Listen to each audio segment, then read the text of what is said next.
Hello, and welcome back to Life Unpotted. This is Sophie here, and I'm feeling really good. I'm feeling really excited for this episode.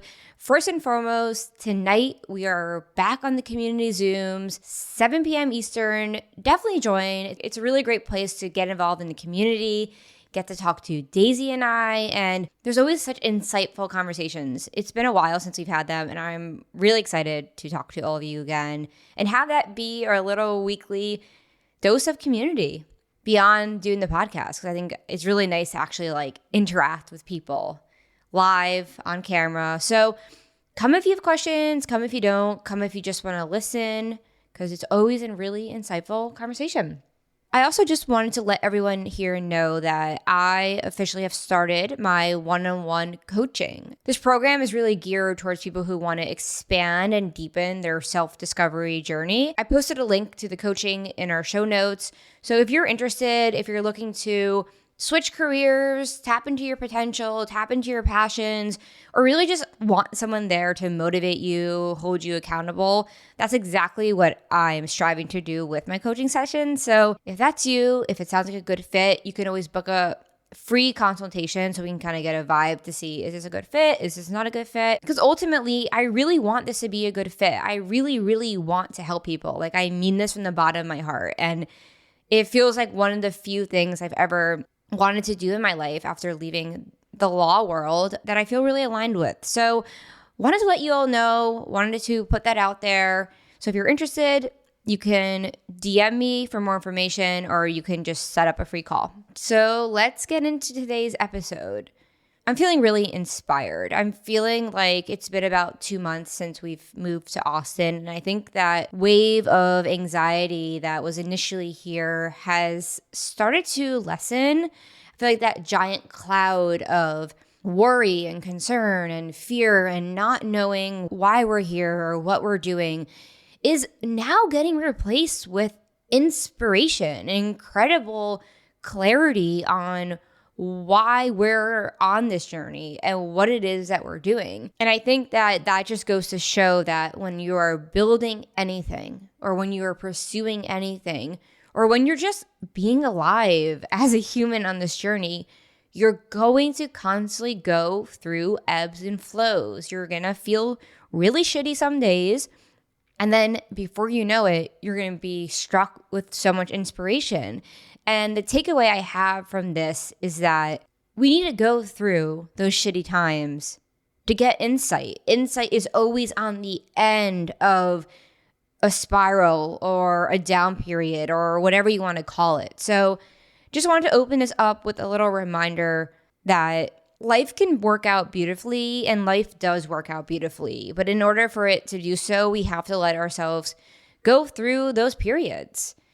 So yeah, there's a lot I want to get into today, but want to just open it up and see how you're doing, Daisy. Do a little check-in. Hey everyone, excited to be here as well. I think there's a lot of transitions and shifts that feel like they are happening right now. As Sophie kind of alluded to, a lot of more realizations with the podcast, a lot more groundings with the podcast, and even more than that, just really recognizing the power of feeling the full spectrum of emotions. I think it's something that once we start to use that to our advantage, just as there are seasons externally with the climate, we have fall, spring, summer, and winter, there are going to be seasons of your life and also just seasons of your weeks and months. And I think the more that we can resist needing to have summer all the time or resist needing to have fall all the time, we know if that were to be the case, then we wouldn't enjoy them. They wouldn't have as much sparkle or much excitement if we always had them. So I think recognizing that when we are in a good mood or when we are in an inspired mode or whatever these things are, being grateful that knowing what got us here were the moments of not hanging on to false senses of emotions that were more shallow. The depth of emotion is what allows us to get to a centered, steady place of inspiration. So I think really that's probably what a big part of this episode is going to be dedicated to, because I think we both have gone through the full spectrum of emotion several times. And I think me personally, I recently went through an extreme spectrum of an emotion, and that's to say I went through a period of feeling, you listened to last week's episode on Tuesday. If you did, if you didn't, you don't get it. If you did, you get it. But basically I just was not in a good place. A lot of things were coming up and a lot of insecurities were coming up, and it was really intense, more than it has been in a long time. But I didn't push those away. I sat with them, I worked through them, and naturally they subsided. So I think that's a big lesson. I think that episode was an important episode because it showed the activeness of me not being afraid to go through the shit, the emotions, the insecurities in real time on a podcast for people to listen to. I think that it's really important to show that it's okay to do that. And then you tune in next week and you see that I'm totally fine. I'm inspired. I'm feeling really great. And I'm feeling really in depth with a lot of my emotions. So I think that that is an important thing to hit on. I think that's something that we're kind of realizing is very core to this podcast right now. So want to dive deeper into that a little bit and just be here for you all. We are feeling very grounded and very excited to share more with you guys. Yeah, definitely. It's funny. I'm even thinking like the tone of our voice is different today. It's like we are embodying a completely different energy. And that's literally only because we allowed ourselves to feel our emotions. And on a similar note, and kind of what I want to talk about today is I've really noticed in my life this never ending feeling of worry, this never ending feeling of control, the need to exert control over my life. And this morning I woke up and I was really, really noticing like my physical body would go through these periods of, I would have a thought arise. And so to give an example, our friend Erica sent us a voice note this morning about a journaling workshop she went to. And my body, as I listened to that, I felt it tense up. I felt it get a little stressed. So normally in the past, I would then just be stressed. I would then enter a state of concern, of worry. But this time, I really sat with it. And I've been noticing this so frequently over the past year and through this journey of like this feeling of anxiety that arises when I feel like I haven't done the things that I want to do. So in this example, I have wanted to host a workshop online for a while. It's something I feel really excited about, really passionate about, specifically hosting a journaling event or an online journal workshop. And it was really interesting, like observing my body kind of tense up when I heard her go to someone else's journal workshop. And it's kind of like, why? What is it in me that feels like I have to stress and now worry and be concerned? And I think the thoughts that started going through my mind are like, oh, you haven't hosted that yet. When are you going to host that? What are you waiting for? Oh, someone else is doing that. And because I have the awareness now to recognize that that's not me, those thoughts are habituated, those thoughts are conditioned, those thoughts are the way that I have viewed the world in the past. And the most beautiful part of going through a self-growth, spiritual awakening is that as we're evolving, and I feel like I'm evolving kind of into the next wave, if you will, this like next step of our journey, you really look at the tendencies that you don't want to bring with you as you move forward. And I think for me, what I'm really looking at today is that feeling of needing to control. Like, why is it that I have to feel worried that I hadn't hosted that journal workshop yet? Why couldn't I just feel like it wasn't time yet? It's almost like this extreme sense of urgency with everything that it has to be done right away. If I have a thought, if I have an idea, it has to be done. So the more I really think about it, the more I realize that like, I think it's actually that sense of urgency that stunts creativity, it stunts inspiration, and it never lets us actually allow life to work out in its natural course. So that's kind of what I wanted to open up today, just the topics and the themes of worry, control, fear, and especially when we are looking to do creative projects or when we're looking to just tap into our passion. So I'm curious to hear, Daisy, if that resonated with you at all or what you thought. The example you just gave sounded like it was very much in the thoughts in your mind. I think it's always so interesting when we talk about thoughts.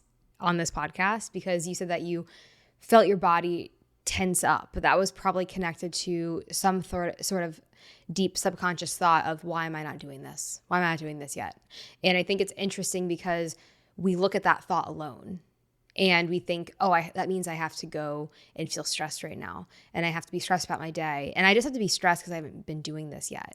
And that's, I think, called getting stuck in fight or flight. And when you're in fight or flight, you're actually not going to solve any of your problems. You're going to make your one issue a lot bigger, and you're going to create more fear, and you're going to create a snowball of anxiety around that if you don't have awareness around it. And your body's going to lag behind, and it's going to feel stressed, and you're going to further prevent yourself from creating what you actually want. And I think it's really interesting that you gave that example, because what I'm curious is you didn't kind of give like the play-by-play of from when you felt tense in your body to now how you're feeling really great and inspired. And I think that that's kind of a core experience to learn, is when you do recognize that you do have these feelings that come up of, oh shit, I haven't done that yet. This means I'm stressed now. I have to be stressed. I can't relax because I'm being hard on myself, because I'm saying, oh, if you haven't done this yet, like I'm going to punish you. I kind of think that's what comes in the subconscious. So I think it's taking a moment to silence and maybe like move your body, like shake it out and just question, well, this is just a sign for me to focus more on this. And I think for a large part of my life, I didn't have that awareness. So I would just stay stressed and anxious for a very long time. But I think it's really important to break that stress and anxiety, because there's no point in being stressed or anxious. I think the moment you just gave, you were like, oh, I currently feel stressed. That's more of just like a cue for you to take action on something. So I think we have to create some sort of break room, LOL, break room, or some kind of pause to separate I'm feeling anxious from our action. Because we have to say, oh, I'm feeling anxious.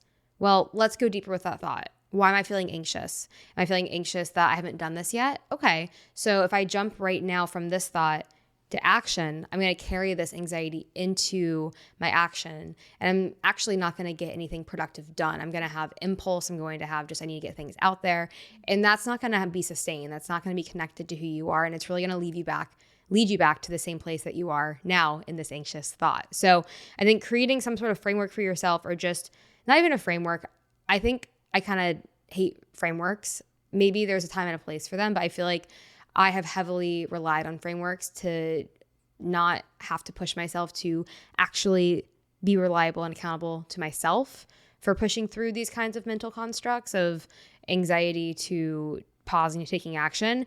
I think instead of like having a framework, you just have to deeply, intuitively be in touch with yourself to learn, oh, I'm anxious. Now I'm going to take a pause. I'm not going to do anything. If my brain's telling me I need to send out 5 emails because I need to get clients or whatever it is, I'm not going to do that because I don't trust my brain right now because it's telling me I'm anxious. So I need to take a pause and I need to get out of this anxious state. I think it's actually interesting how we can get out of anxious states if we recognize them once they arise. And I think you did that. So I'd just be curious to hear from you what your experience was from that thought arising in anxiety to 20 minutes later, you're in a place now where you had a productive morning, you sent out our newsletter, and you also were able to come here and feel inspired and excited to talk. I really resonated with a lot of the stuff you're saying. And I think one analogy or reference I was kind of thinking of, like, you know, those moments where you've woken up in the middle of the night, like an extreme anxious, like you're like, oh, you like gasp for air, and you're woken up by some thought or maybe an anxious dream or a nightmare. I want to draw a parallel to that experience to what it feels like when these anxious thoughts come up out of nowhere about things that we need to do. And meaning that like when you suddenly wake up in the middle of the night, I think that like you could feel really, really anxious about the thought that's arising, and you can wake up and you could say, oh, what happened? Now I'm really anxious, and now I'm gonna get up and start worrying. Like I used to have that all the time where I'd wake up in the middle of the night and I had to get up and go for a walk, and like I'd go check my phone and my heart would be racing and I'd be perpetuating this anxiety constantly.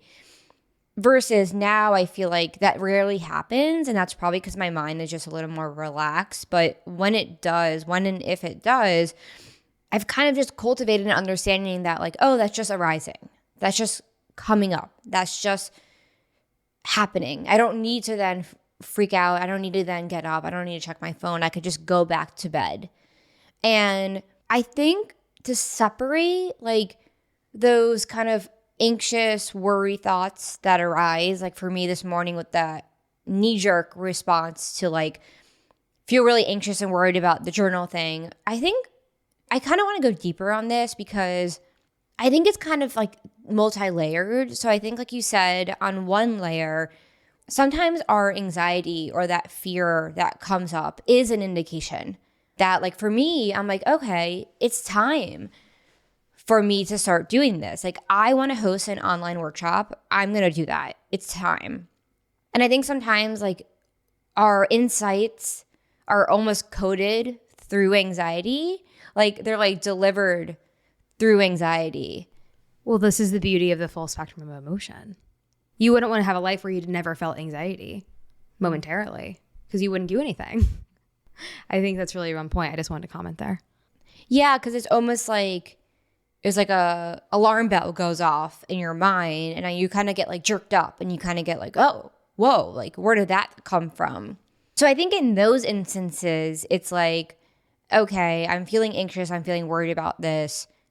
There's actually something to take from this. Like maybe this is really the message for me to be like, oh, this is something I want to do. And I think that is really the intricacies, the nuanceness of understanding ourselves in like the way we have insights, the way we get ideas happens in the least linear way ever. Like I'm thinking about that creative meeting we had with our friend the other day and like how it took us literally 4 hours to ultimately at the end be like, oh, we actually don't want to do any of it that way. But we had to go through like the process of talking about everything to get to that.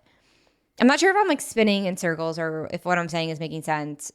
No, you're making complete sense. I think this idea of linear thinking is an interesting one. I just kind of pulled that out of what you were saying because I think it's like a construct in a way. It's like we think that linear thinking is like how everything should be. But I feel like linear thinking is nothing but an idea that was made up by one person. And I'd be curious to understand like the exact definition of linear thinking because so we could piece it apart. But I think when I hear linear thinking, I think it's like very simplistic. It's very formulaic. And there are things like math and science that are formulaic, but are they always? I think there's processes that lead up to that where it's not just formulas or linear thinking alone. I think that there's such an important thing. Like, so I want to give just an example, if this will make sense. If we were to only think productivity came from heads down, working, being on our laptop, answering emails, just writing, just extreme hyper-focus. If we woke up and our days were like that from 9 to 6, nothing in between, just wake up, walk to my desk, heads down, hyper-focus, have lunch for 30 minutes, the rest until 6 p.m., I'm just hyper-focused. I think for me, what I'm seeing the importance of is, okay, so you may not be doing something that directly relates what your job or your work or your project, whatever it is that you're doing. You might be doing something that is not directly related to that, but you may find yourself having thoughts or insights or processing different things while you're doing another activity. And I was thinking about this while I was running this morning because I was thinking about what you were reflecting on our past podcast and I was having a lot of thoughts. And I have to think that if I just woke up and went straight to working, I wouldn't have had that time to process and to think. And I think that it's so interesting because I feel like I've always been someone who is like a time cop. I'm so stressed. There's never enough time to get done what I want to get done because I'm so focused on the time I don't have. I'm so focused on how quickly time is burning and I'm not focused on what's happening right now. I'm focused on 5 minutes from now, I'm not going to have enough time. And it's really interesting. I think if you are someone who's prone to thinking like that or have been prone to thinking like that, I think it's easy to find yourself wanting to be rigid, wanting to set extreme timelines, putting time blocks in your calendar that you have to follow exactly of like from 9 to 10, I'm going to edit this podcast. I'm not going to do anything else. Well, it's like, can't you wake up and trust yourself that maybe you'll want to do it from 7:30 to 8:30 and then you'll want to like go for a long run or a long walk? Can't you trust yourself that you don't need a schedule like that? These are the kinds of things I'm questioning right now because, again, as I mentioned earlier, I was always someone who would fall heavy into framework as a way to rely on not having to make any change in myself. And I think that can be very dangerous. And I think this really all kind of goes back to what I was reflecting on our run about how our podcast is so much more than a framework. It's not a framework. It's showing people how to feel their emotions. It's showing people how to make actual change, because what better way to learn how to do that than to listen to someone else doing that? And it is an active thing. We are constantly seeking of, where am I at? What am I doing? How can I change or evolve or grow? And not in an unhealthy way, but in a always trying to come back to an equilibrium, always trying to come back to a baseline, kind of always knowing that that's available, but we're always going to get pulled left to the extreme emotions of anger or to the extreme emotions of sad or the extreme emotions of despair. This full spectrum of emotions, it's always going to be something that surrounds us. And as long as we are feeling them all, we know we can always come back home to baseline or to our equilibrium where we can feel inspired and excited and celebrated what is happening in our life. So that is not linear. Our emotional spectrum is not linear, right? I could have a week where I don't do anything because it's just not working. I am processing it. That's what I've learned on this journey. I feel like we've reached a point where like we're ready to wake up and start working and podcasting and editing and like being very focused. But I think it was an interesting period from when we left our jobs in March, April to now. It was an interesting period of exploration when it came to understanding where do we fit in this world when we don't have someone telling us what to do on a 9-to-5 schedule. And what it fell into very quickly was kind of us leaning into, what are we feeling today? What should we do? And I think that that's probably not the right way to do it. We learned firsthand that you're always going to have these emotions, but that doesn't mean you're always going to leave these emotions. I think that's going to hold you back and it's not going to allow you to make progress. That doesn't mean not to feel your emotions, but it means that you have to feel them. But sometimes you have to say, you know, I care about this emotion, I feel this emotion, but I'm just going to keep doing what I want to do anyway. But I'm not going to punish myself, because I used to have this association, and I'm on a very long tangent right now. I want to touch on what you said about not trusting ourselves. Because when I think about what I'm talking about earlier, where this knee-jerk response comes up in me when I'm feeling anxious that like I haven't hosted this journal session yet. What it really comes down to when we feel anxious and we feel worried, and like you're saying, we have to follow these very rigid frameworks of, if I haven't done this thing by this date, I'm going to fail. It's not going to work out. Look, obviously what we're saying is a lot of it, I think, is rooted in the corporate world. It is rooted in like when we're at these jobs and you have such a freaking framework for, you have to submit this project by this deadline. You have to do it by this deadline. Of course, like our brains, we're learning that it's naturally really hard to work in a nonlinear path and to just let things happen creatively, because we are so conditioned to think so linear.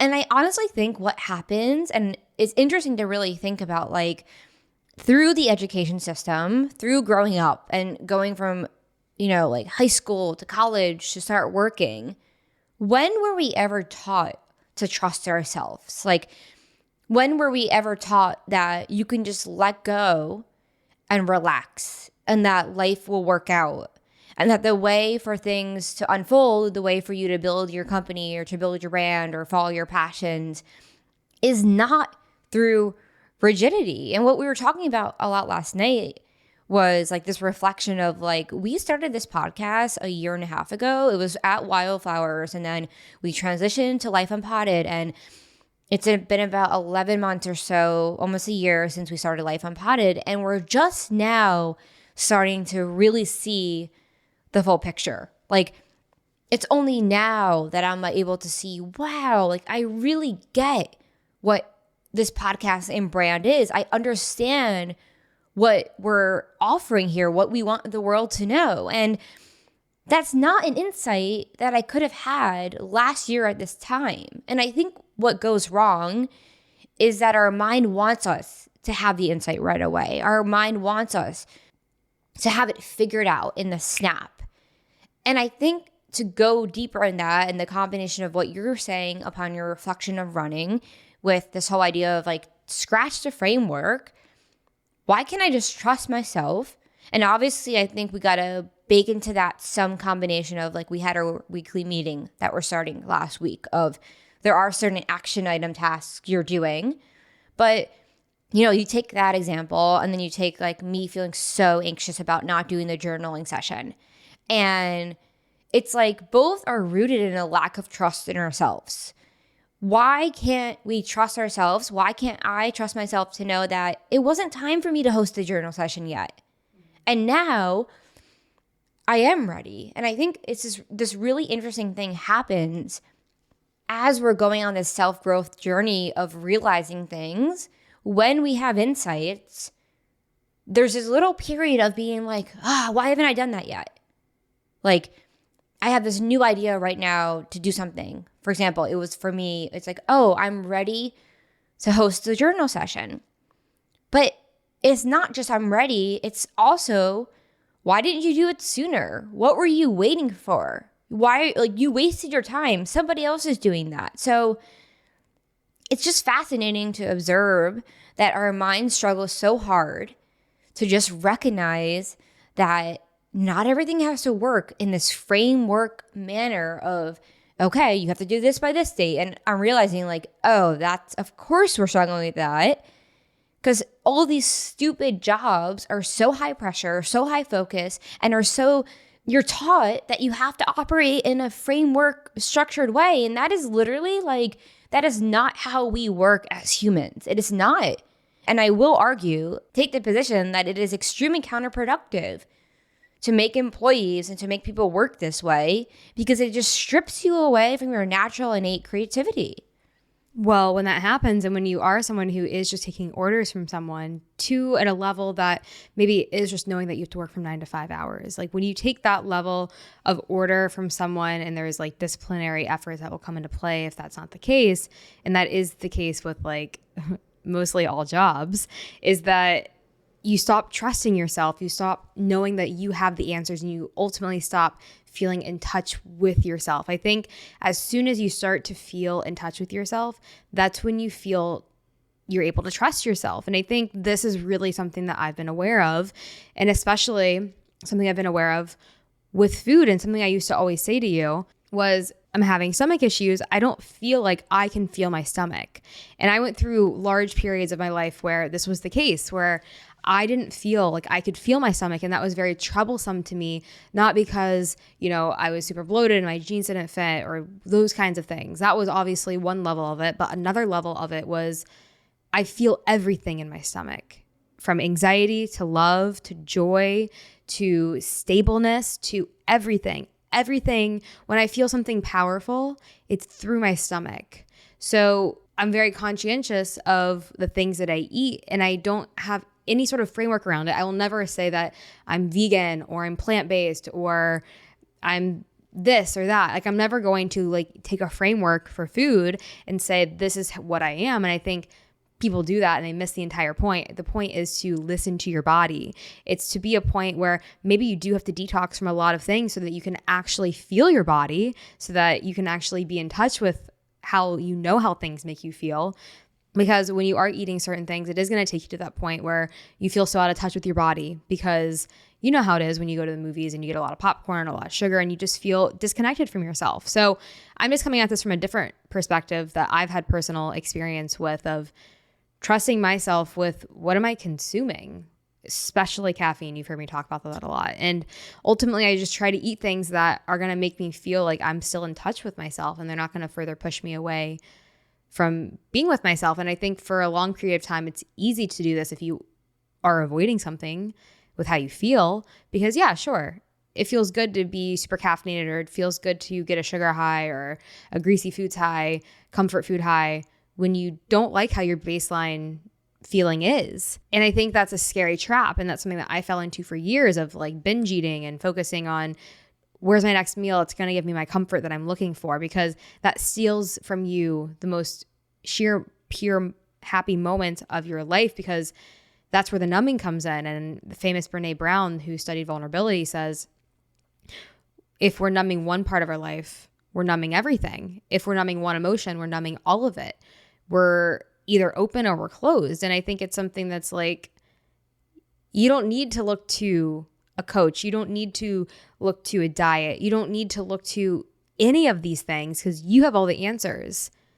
And all of the problems with the food industry, honestly, it's something that I started to explore by taking a nutrition degree. And I ultimately said, this is not what I'm interested in, because it's so backwards, the way the food industry and the diet culture and all of that is that no one can tell you what's going to make you feel good. Obviously, there's like caveats with medical things and all that kind of stuff, but that's not everything. A lot of it is just intuitively what feels good to you. And we've been so deconditioned, going back to Sophie's point of when we work a job where we aren't able to really be in our own flow of making decisions of our time, we so quickly unlearn. And not to mention, the first place we start going to school for most people, when we're 5, 6 years old, we're told that we have a test next Friday. You have to study for this, turn your homework in every single day. We're shuffled right into the line of rigidity of you have to do it this way, and this is the only way to do it. And we're immediately taught to disconnect from ourselves. And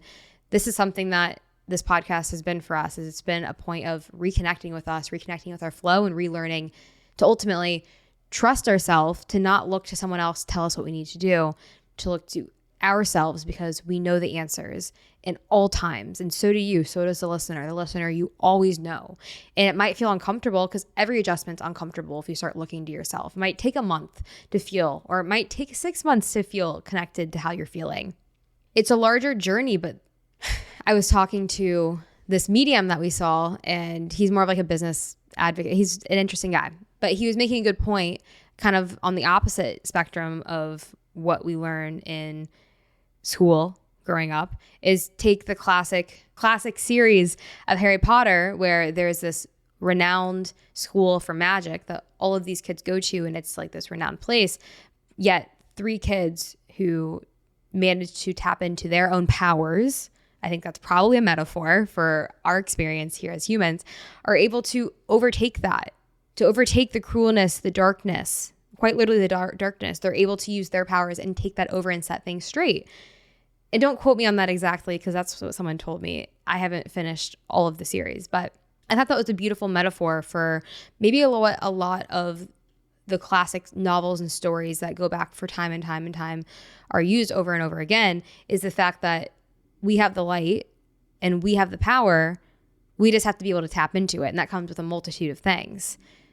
The magic, the power, whatever it is, it's in us, and we have to believe that. But we're so conditioned to believe that we have no power at all. But every single person does. It's just a matter of a spectrum of how deconditioned from that power in your life right now are you.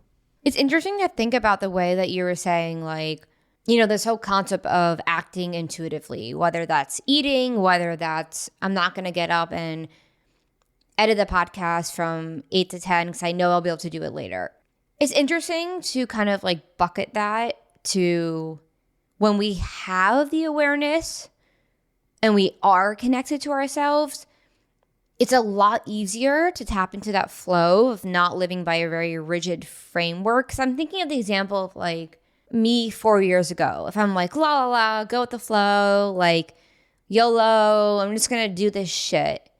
But like kind of like you're saying, it's being done in a very avoidant style. Like I'm still not tapped into me. I'm still not tapped into the source. I'm still not tapped into the moment. I'm not grounded. And I think what I'm realizing now, and like kind of having all these thoughts come up continuously of old thought patterns, is that like the less I feed into them, the more I just feel grounded. Like I physically feel like my body feels more closer to the ground. Like I feel more steady. I feel more connected. And it's not even that I just feel more connected to myself. Like I feel more connected to everything. I feel more connected to like I have no doubt in my mind that everything is working out. I confidently feel that. I confidently believe that. So even the idea that things are all going to work out, that it's guaranteed for things to work out, is kind of linear thinking. Because it's like there's two ways to look at it. It's one, you just trust yourself that no matter what happens, you're going to be okay. And then there's the linear thinking of, I need to accumulate all of these savings, all of these goods, all of this property, all of these things. I need to accumulate all of that to know that it's going to be okay. And that's, I feel like I would group that more into linear. Like you, I don't know if that makes sense. No, that makes a lot of sense, because the concept of saying everything will work out implies that everything hasn't, or everything already is working out. Everything worked out, right? Like, it implies that there's an end goal. It implies that there's a place we're going to get. It implies that, like, you're going to reach a point in your life where someone's going to hand you that trophy and go, you made it. Right. The thing is coming. The thing is coming. The thing is coming. The thing is coming. It's coming. It's coming. It's coming. It's coming. Oh, I'm here. It's not what I thought it was going to be. Your life's over. You die. Done. And that's linear thinking. That's insane, because I think that is how society, that is how we live. Like, the thing is coming. I'm chasing it. I'm going to get it. I'm going to get it. I'm going to get it. But what is a thing? Like, there is no thing. There never is. No, the thing is you just not facing yourself. The thing is you running away from yourself. The thing is you not seeing what's actually here right now. You're so afraid to feel everything, to be able to see what's actually here right now, that you actually miss the whole point. And you hold on to a cheap high, that something you're eventually going to get one day, but you never get it because it doesn't exist. It's just a place in your mind. It's an escape tactic. It's a way to not look at what do you really have right now? What opportunities do you actually have right now? And I do think there are certain jobs that you work that do take that spark away from you, because it takes that idea that you can actually achieve something on your own away from you. And I think that's not saying that you have to be independently able to create that money for yourself through a company or whatever it may be. But it's saying always look at where you're spending the majority of your time and think about, how much energy am I putting towards this job? How much energy is going into this? What can you do on the side for yourself that you can grow through this experience? And you never know where that's going to go. But I think it's less about the financial component of needing to work for yourself. That's not the answer. I think the answer is always going to be, how can I find space to learn to trust myself, to deeply trust that I'm going to be okay, because I trust I'll always land on my 2 feet. I can't imagine if I never decided to leave law. Like, it's so much more than just, it has nothing to do with being a lawyer. Look, being a lawyer is great. There are plenty of great lawyers out there. We need lawyers. But it's the fact of deciding to take time in your life to figure out what it is that you want, to figure out who you are, and to figure out that, like, you can trust yourself and that the thing isn't coming. There is no thing. And it's a really hard thing to swallow, because it's existential. Sure, it's scary to be like, your life is right now. Like, this is the moment. This is it. There is nothing to get. That thing that you want, it will just be gone like that again, and continuously it'll be gone, and time after time again. The never-ending external search for what? Like, it will never come. And when we allow our minds to get off the hamster wheel of searching, and when we do that by removing the external things in our world that no longer suit us. And there was a time when I was at my job where I was like, what else will I ever do? I spent all of this time working to go to law school and to become a lawyer. How will I ever make the switch? And here I am, less than 6 months, and my entire life feels like it's changed. I know myself more than I ever have before. And it's not even that I know myself, but I see life clearly.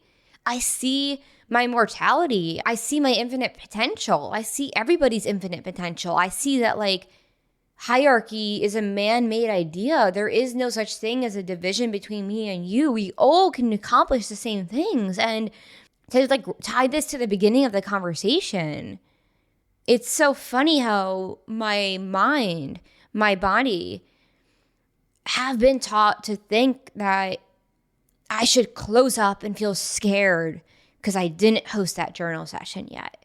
And the beautiful thing about this journey is there was a time where I would have believed that.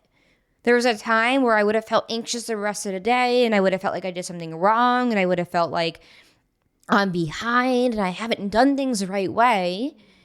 But now when you are able to change and it's almost like you're utilizing that anxiety and turning it into either you're not attaching to it, and either way you're not attaching to it, but you're becoming aware of it and saying, oh, let's turn this into inspiration. Let's turn this into, oh, I would love to do that.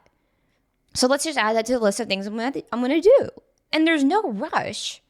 It doesn't even have to happen this year.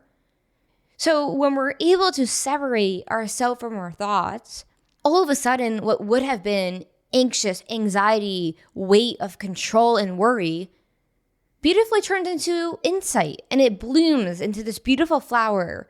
But the difference there, like the vehicle there to get you to cross the bridge of anxiety to that is trust. You have to just trust yourself, and you have to trust everything. You have to trust life. So I don't know. There's a lot. There's a lot. And I think that went really fast. That went really fast. That was a no thinking episode. Yeah, it was like a boom kind of episode of just going. It was a really great episode for feeling wise for me. It felt cathartic to just let it flow and let it go. And it's an example of like life's just works sometimes. Sometimes you just feel really good. Sometimes you just feel really excited. Life works all the time. It does, but you just don't always see it. You don't always feel it. If you last week when you were feeling so upset and sad, like, did you know that you would feel here right now? Like, it's the reminder that you, to the listener, you have already made it to the point that you're at. Like, there's nothing you can't handle. Well, wherever you are is exactly where you should be. I think we have a tendency to think like, oh, I'm not where I'm at with my career. I'm 20 pounds overweight. I'm whatever it may be. That's exactly where you should be. That's exactly the perfect place to start. You shouldn't wait to start until you lose 5 pounds, or you shouldn't wait to start until you get a promotion. You have to start now, because if you're serious about any sort of change in your life, you're going to start right now. And there's not going to be urgency, because there's no urgency if you're starting right now. I think the only time we feel urgency is when we're not starting and we're further procrastinating. We start to feel anxious that we're not taking a step toward what we want.